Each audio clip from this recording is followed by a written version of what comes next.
Hi, it's Lynne Golodner, and welcome to the Make Meaning podcast. I'm a writer and entrepreneur, and through decades of writing articles for magazines and newspapers and authoring books, I've learned that we succeed through inspiration from storytelling and deep and mutually beneficial relationships. This show began in 2018 after my father was diagnosed with a terminal illness, and I wanted a way to capture his stories and record his insights. It's grown since then to share stories of how people around the world make meaning from very ordinary pursuits. Now I focus on sharing the stories of writers, authors, and those in the world of publishing to learn how and why we create stories that help us make meaning from the mundane. I'm a former journalist and marketing entrepreneur, and I've been teaching writing for more than 2 decades. As a writing coach, I help authors build their brands and share their words. I've had 8 books published already, and I just finished my second novel, so stay tuned for news about when and where you can read it. If you'd like to write with me, check out my offerings at lynnegolodner.com, and you'll find more episodes of this podcast at makemeaning.org, as well as on every podcast platform you can think of. If you like what you hear, please give us a 5-star review at Apple Podcasts. Thank you for tuning in to the Make Meaning podcast, where you'll find stories of courageous people daring to share their talent with the world. Now, on to the show. Sara Bennett Wealer writes young adult novels that are contemporary and realistic with a twist, like something in the paranormal or sci-fi realm. Her debut novel, Rival, came out in 2011. A journalist by training, Sara worked at newspapers before getting into marketing, which remains her day job.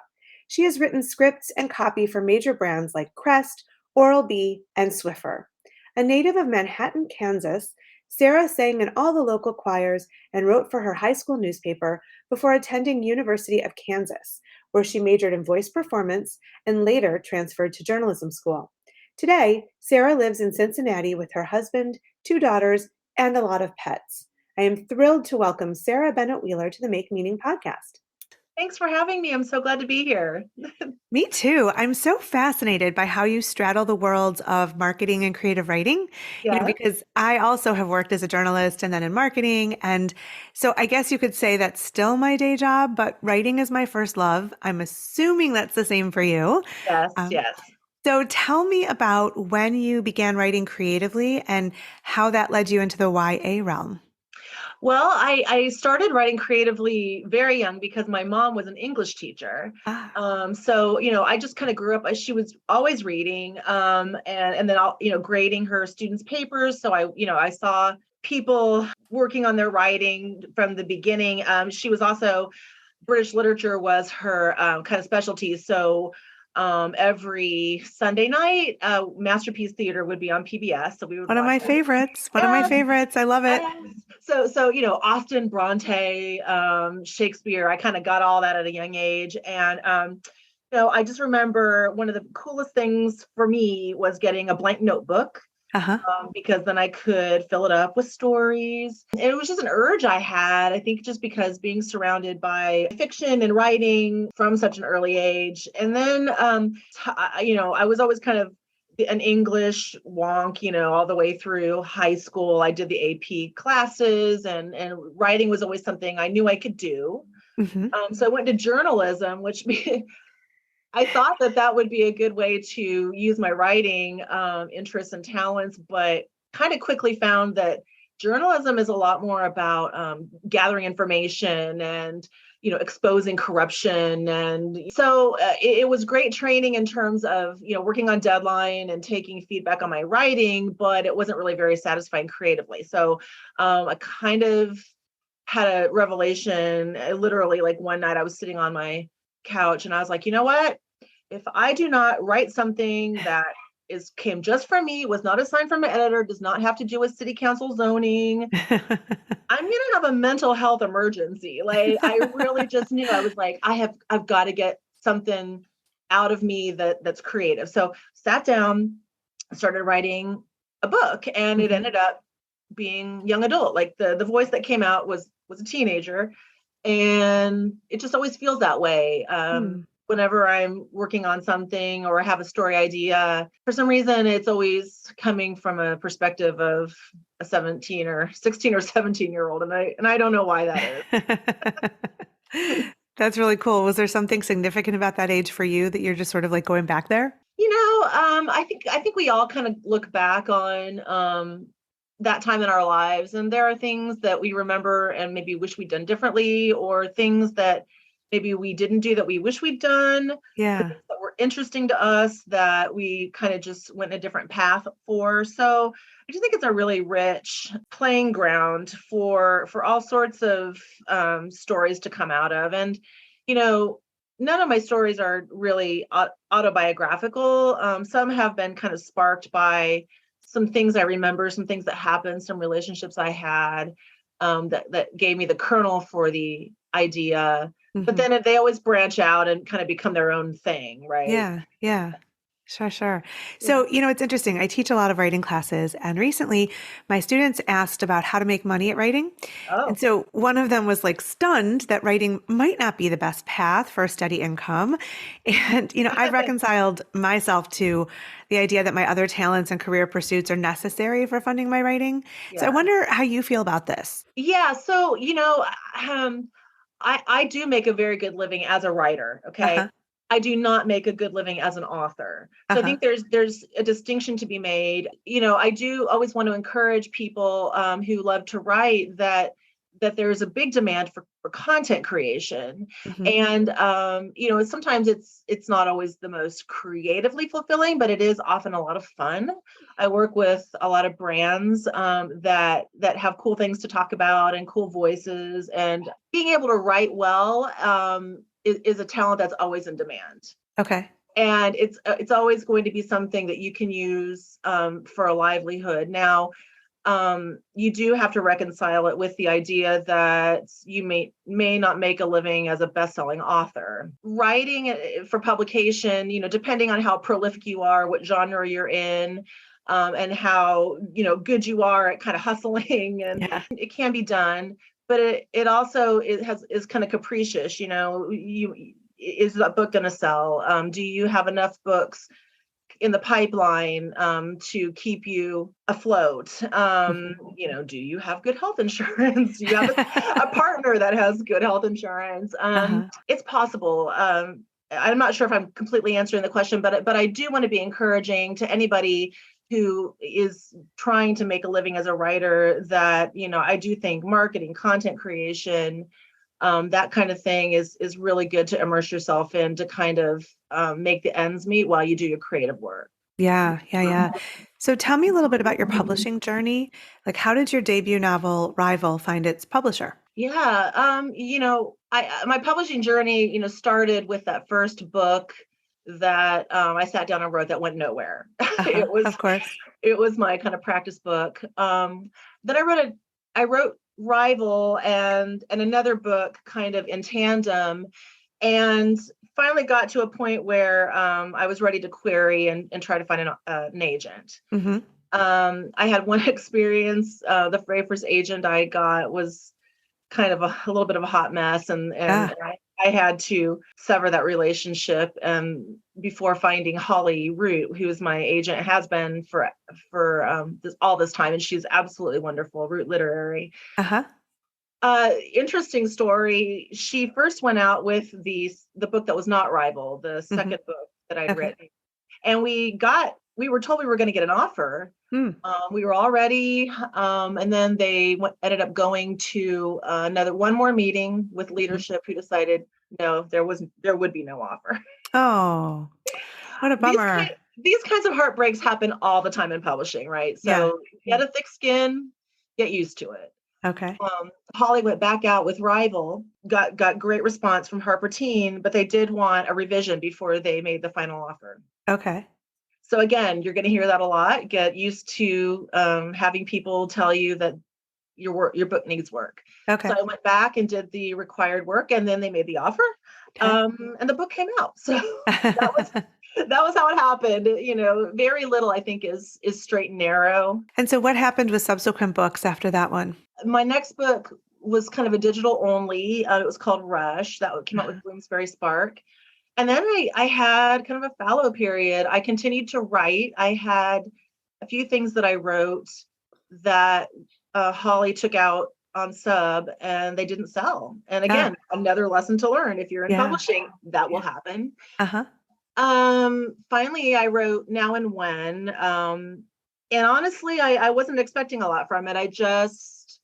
I wrote it during a time when I was going through a lot in my life. My both my parents passed away Oh, within about a week of each other, and it was, oh my gosh. yeah, it was a lot. And that, writing has always been something that kind of keeps me afloat with my mental health, and Yeah. something to occupy me. So I sent it off to Holly and didn't expect anything. And lo and behold, somebody was interested. But Mm. again, they said, we want you to rework it. Uh-huh. Uh-huh. And the funny thing about it was they were like, it's so sad. Why is it so sad? This should be a rom-com. Why is this book so sad? And I'm like, well, probably because I was like planning funerals and settling estates while I was writing it. Uh-huh. Uh-huh. So reworking that actually helped me kind of come to a better place and work through some of my own grief, which was nice. Mm-hmm. And then it was a 2-book deal. So that second book led to Great Things Like Love, which was the book that came out here in October. Okay. Okay. Very cool. So what happened to the books in the middle that didn't go anywhere? How do you feel about them now? 2 of them I just reworked and sent Okay. back to Holly because I just couldn't get them. I kept going back to them and I was like, there's something here. Mm-hmm. I think they're good. I just Yeah. think I didn't execute them Uh-huh. quite in the way I could have. And now that I've learned and grown and my writing has come a long way, I'm looking at them with different eyes. Mm-hmm. And I went back through and kind of gave them a new life. Okay. And so I have sent them back, and I'm curious to see what happens Mm-hmm. with those. I will be honest, there was one book I wrote, which I think is one of the best ideas I've ever had. Okay. And I don't know how to execute it. I look back on it and I still think it's a really great idea. And I really want something to come of it. But I think what I might need to do is find a co-author. Okay. I need somebody who's good at historical fiction too, because there's kind of like, there are different chunks of time periods that need to be written. And I'm very good at contemporary. Mm-hmm. I think for the writing that would need to happen, that would take place in more of an earlier time period, I'm not sure I have the chops. I love the idea. It haunts me. I want to make it work. I'm just not Yeah. sure how. Yeah. Yeah. Yeah. Yeah. So where do you find your ideas for your novels? All over the place. Like I said, there were a couple of things that, one of my books, Rush, was about sorority rush. And I got that Mm-hmm. idea because, I went home, I grew up in a college town Mm-hmm. and I was in a sorority. Uh-huh. And I was home visiting my family, and sorority rush was happening there in the college town. And I was like, you know what? There's so much there. There's so much conflict. There's so much drama. There's so much, and it takes place within a nice, tight time frame. Yeah. So I was like, yeah, I got to write a book there. There's something there. So that book came from that. Uh-huh. Now and When was kind of inspired a little bit by social media. Now lets you kind of look at people that you went to high school with and see each Yeah. other as grownups and reconnect. And I thought, it'd be really cool what if a girl could see a relationship that she didn't love, with a person she really didn't care for, and then see it into the future and see how it evolves. And Huh. that was a little bit sparked by that idea. I Uh-huh. also have kids who are teenagers now, Yeah. and some of the things that they are interested in or have exposed me to have led to some ideas. Yeah. And Great Things Like Love, I actually worked as a journalist for several years, and that idea came to me because I was planning to write a feature story on a family-owned funeral home. Okay. And I ended up getting a different job, but I always thought, wow, like being a teenager in that setting would be cool. So Yeah. yeah, ideas kind of come from all over the place, but it has to be something that I never really know the whole story, but it has to be a kernel that I'm like, there's conflict here, there's, a tight time frame, there's something I can work with. Does that make Yeah. sense? Yeah. You said that Great Things Like Love was your favorite writing project, so tell me why that was. Well, I just loved the setting so much, and it just had so many rich options for talking about family relationships and talking about big things like life and death. Mm-hmm. Talking, about romance and boundaries, and my main character has anxiety, so there's some mental health things in there too. Mm-hmm. And then I put some ghost hunting in there. And that's always fun too. Uh-huh.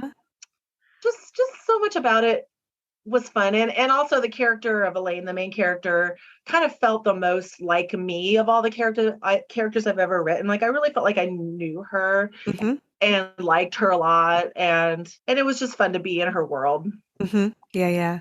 So what has been the response to your books? Tell me about, how they've come out. Do you have this like following of teens? Like what has been the reaction? I do see authors who have really loyal teen followings. A lot of them are, fantasy authors. And Yeah. I'm not sure if I'm at that level yet. I would always love to be. Yeah. I do have really lovely people in my life, and people that I meet through my writing who will reach out and say that the book meant something to them. Nice. And not always that's why you do it. Yeah. Yeah, and any time that I can connect with somebody like that, and especially if they are a teenager, my I have a really lovely niece who is a big reader, and she just sent me a text saying she read the book and loved it, and that like Oh, warmed my heart. She's my yeah. family, but she didn't have to say that. Right, right. She didn't have to read it, Yeah, Yeah, absolutely. yeah. So how do you promote your books? Do you do book tours? Do you speak at schools? Like what do you do? Yeah, well, promotion for authors it's kind of a thing. It's a big thing. You're expected to do quite a bit of it. Hmm. Um, and a lot of us, it's not truly our forte. Hmm. Even though I work in marketing, it's funny. I can promote toothpaste all Hmm. day long. I can promote a brand's message Uh-huh. really, really well, but connecting with on my own work and trying to get it out there is daunting. So this time for Grave Things Like Love, I actually hired a publicity team to Okay. help me. I made the investment, and because I just Now and When came out during the pandemic, and that there were a lot of things that were headwinds that it was facing, and it was difficult to promote a book on my own, kind of from my little pandemic house. Yeah. So this time, and I really am glad I did. Books Forward is the team that I am working with, Okay. and they've done a really good job helping me make the connections. And what's also nice is I think I've made some great connections with people that I'll continue to connect with. Nice. Yeah. Nice. And book tours, and school visits, those will come. I think a tour is always better if your publisher will kind of initiate it and send you on it. And I Yeah. can't say that I've been a big enough author for them to do that. So oh well. Yeah. It's interesting because because I have my own marketing company, because I've had a bunch of books out by small presses, and I'm sort of like a rebel author. I I like want to go the traditional route, but I also am tempted by self-publishing because I feel like you have to do so much anyway. Like Yes. maybe it could be more successful. I don't know. I have friends who they make a lot more money from the books they publish on their own than they do from the ones that a publisher puts out. Did you ever think about self-publishing, or is that not did that never occur to you?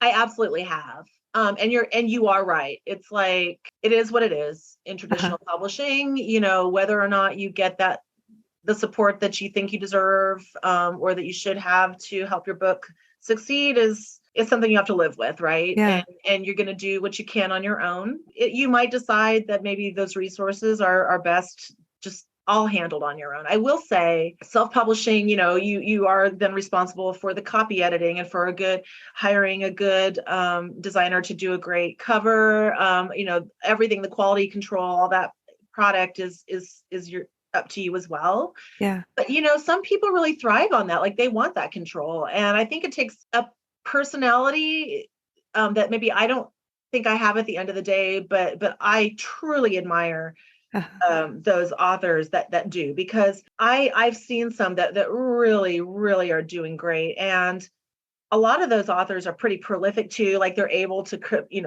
they get a loyal following, and they're able to continue to keep the pipeline going of good work Yeah. consistently. Yeah. If you can make it work, it's definitely a great way to go. You have Yeah. to decide if you're up for it. Yeah, yeah. Big investment of time and effort and resources and all that. So Yeah. what is your writing practice? Like, do you write daily? Do you have a special spot in your home or like a ritual or routine?